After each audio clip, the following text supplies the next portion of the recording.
Today we're talking about distribution, going through a company, a sales agent or a distributor, or doing it yourself, self-distribution. Now, there was kind of a self-distribution heyday that happened maybe, I would say 10 years ago now, where Amazon was paying differently and you could self-distribute to those platforms and you could make a lot of money. And that changed, and Amazon went from like whatever they were paying, I think it was 15 cents if you watched 6 minutes of a video. You had to watch the first 6 minutes, you get 15 cents, to like 4 cents, and that was every 2 hours. And don't quote me on those, but that's how much the drop was. And what I want to bring up with self-distribution versus going through a distribution company now is that with self-distribution, you have to understand you're still going through an aggregator. Okay, the only one that I can think of that really has a platform is Amazon. You could do Amazon Video Direct, right? You could go up and create an Amazon Video Direct login and put your content on there, and it won't always get accepted. That's kind of a thing that you should note as well. But you have to go through that way.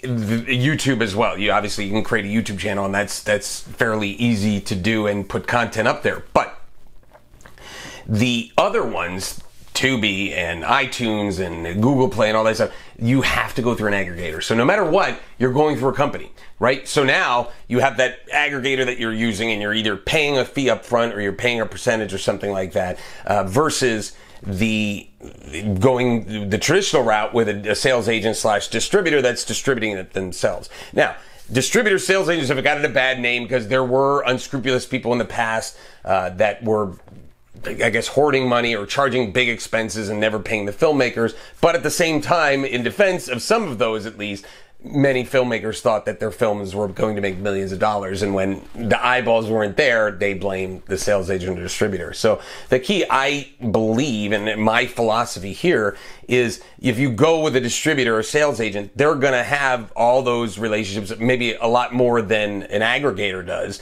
And self-distribution doesn't really exist as far as international goes. You need a sales agent that's going to be able to sell the film internationally.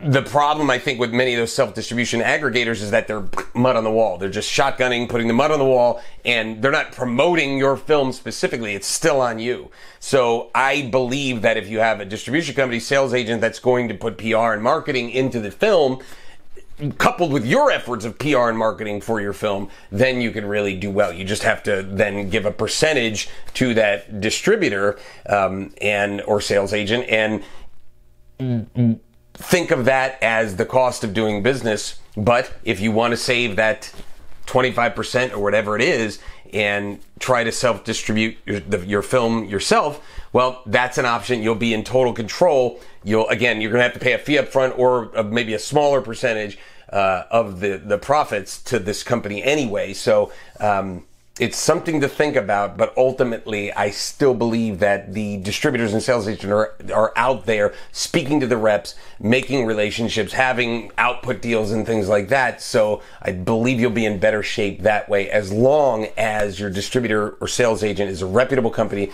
that filmmakers like. I think that's a better way to go. You find these people, by the way, at all the film markets, which I've done many, many videos on about the EFM, the AFM, and CAN. Good luck with it.